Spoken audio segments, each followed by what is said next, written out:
Hello guys, welcome back to the channel. Today I'm gonna show you the details of the NISSAN X-Trail N-Trek. So this is the new addition to the lineup, made for people that love outdoor activities, and you see the outdoor character of the car. Very robust styling now on the front, the dark V-motion grille instead of the chrome one. Then of course the new Nissan badge and the split headlight design on this new generation of X-Trail. Now I love the lower section here of the bumper. Look how aggressive and robust does this look. I love the integration of the fog lights and the gunmetal finish. I think gives it very robust appearance on the road and muscular look. Now moving on to the side, this is how it looks. Very pronounced wheel arches. Love the design lines and also the shape of the C-pillar. Now let me show you these special wheels that we have here. Look at those with the dual tone. Again, very robust. 235/60 R18. That's the dimension of the tires. We have the e-Power version here, so the innovative electrified powertrain from Nissan. More about that a bit later on, but now let me show you the car from the rear and let me unlock it. So this is how it looks. You see a very pronounced bumper, and then again the finish like on the front with the addition of the chrome line in here, and then of course the Nissan logo, the new one, X-Trail lettering, e-Force. So this is the all-wheel drive version, and again the e-Power telling us that this car has got the e-Power powertrain. And now let me open the tailgate. You can also do it with the key, but now I will do it like this. So press this, electric tailgate opens, and here, as you can see, very practical. So some room in here and then additional room down there. You also have this so that you have the maximum privacy for your things. And then here you have the 12-volt power supply as well. And then on the sides, some room here for maybe some smaller elements. And now it's time that we check out the interior of the car. And when you approach it with the key, it unlocks. There we go. And this is how it looks. And the big news on this version is the water-resistant upholstery that has been added to this trim. So if you are outdoors, you may have different weather conditions, including the rain. So if you come back from hiking, for example, and enter your N-Trek version of X-Trail, you will have no problems if you have like wet clothes or something like that. So yeah, very convenient and practical. And I also love the design of those seats. These are the switches to change the position and the lumbar support.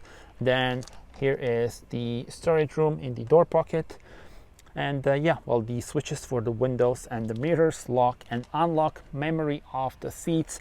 And now let's see it from driver's perspective. But before that, let me also show you this convenient storage compartment that is located below the central console in here. So now, like the central bridge, underneath it, you have a lot of room as well. Let's see it from driver's perspective now. Let's start with the wider view. Let me actually turn on the car. There we go. Nice graphics when it's turning on. So yeah, this is how the car looks. The layout is very nice with the flat bottom steering wheel and the 12.3-inch digital cockpit, as well as the 12.3-inch main touchscreen. Now let me change the view and show you more details. All right, then the steering wheel. And here you have the physical buttons. You can change the driver's display, the view.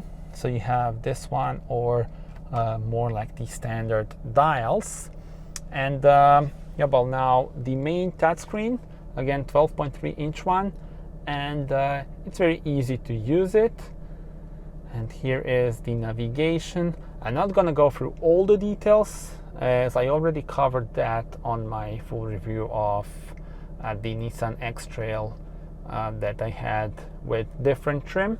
So yeah, here as you can see the lovely 3D view of the buildings, and then by pressing this you can go to night mode, and then also adjust the brightness for the night screen, for example. And there are also some other physical buttons, including the volume knob here. Then this is to change the tracks and camera. There we go. Let me also show you the view at the rear. There we go. And yeah, well, as I said, not gonna go through all the details, but here you have the settings, and then you can adjust various things. Now the great news is that the AC is on switches, so very easy to use it. And here you can adjust the temperature. And this car also has the heated seats, but we're not gonna be using those today as it's 20 degrees outside. The heated steering wheel is here, USB-C port and USB port, as well as the 12-volt power supply. This is the wireless charging pad. You have the nice illumination. Stay tuned for the night point of view drive. Then the e-pedal and EV mode with just electric power, and then the e-pedal is the special, like the one pedal drive. Basically the car slows down when you release the throttle and recuperates the energy.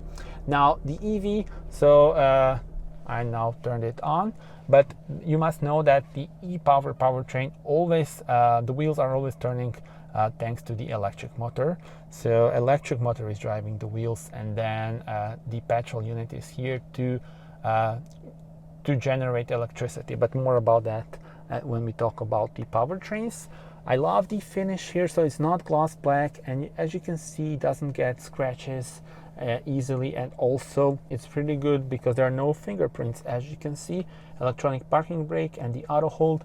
This is the gear selector, and then here are the drive modes, so it's very easy to change between different driving modes: off-road, snow, standard, eco, and sport. And I think many people will actually use this configuration, so the all-wheel drive version of this N-Trek, for off-road driving as well. So there is the off-road mode here. Now the cup holders, and then in the middle, storage compartment. Speaking about storage, you also have the storage compartment in here. And now let me also show you the views and actually the settings that you can adjust in here. So if we go to settings, driver assist systems can be configured in here. And this car has got the beeping sound as soon as you go over the speed limit, and you can customize it. So each time you turn on the car, it will be on. But if you press this driver assist custom, turn it on, now it's off. So basically now your custom setting is active, and custom mode setup is here. So then here is where you can adjust what you want to work. And yeah, well, that's pretty much it. Not gonna go through all the details, but yeah, definitely a lovely infotainment system and the nice digital cockpit in front of the driver. I can show you this. So the compartment for the glasses, for example, and then here you have the sun visors. Hello there. And we are ready to explore the rear bench. And now let's check it out. First of all, I want to show you the angle of opening. I mean, just look at this, almost 90 degrees. So it's very easy to enter here. And then water resistant upholstery. And let me jump on board and show you. So I have plenty of room here for my knees. The front seat is adjusted for me. And then here the air vents. And look at this. You can then adjust the temperature, heated seats, and 2 USB-C ports. Now I also want to show you this. So I need 2 hands, but okay. Now here I have the cup holders and the armrest. And let me show you the situation for my head. And before we do that, look at this. You can also move the rear bench, as this car is also available with 7-seat configuration. But yeah, even with 5 seats, when you move this, then you can control whether you want more space in the trunk or more space for the occupants at the rear. And look how much space now I have. This is so impressive. this is the situation for my head. Look how much space I still have. And you can also move and actually adjust the incline of the seat as well. So overall, really such a nice and comfortable place to be. Now let's talk about the powertrains, and let's start with the powertrain of the model in our video. So the e-Power, which is the innovative electrified powertrain from Nissan, consists of the 1.5 liter petrol unit and electric motor, or motors if you have the all-wheel drive version like we have here. Of course, there's also the battery and the inverter, and basically the petrol unit is here to generate electricity for electric motor or motors, and then electric motor or motors are driving the wheels. So only the electric motor is driving the wheels, and then petrol unit is here to generate electricity. If you go for the front wheel drive version, then you have 204 horsepower or 213 horsepower for the all-wheel drive, so the e-Force all-wheel drive. There's also the mild hybrid producing 163 horsepower. That is the petrol unit, 1.5 liter petrol unit with mild hybrid technology. Tell me in the comments what will be your choice, and of course I will do a point of view drive so you will see what I'm talking about, so stay tuned for that as well. Alright guys, that's it. Thank you very much for watching this video. Do subscribe to the channel. We are going on a point of view drive. Stay tuned for that, and see you on the next video. Bye bye.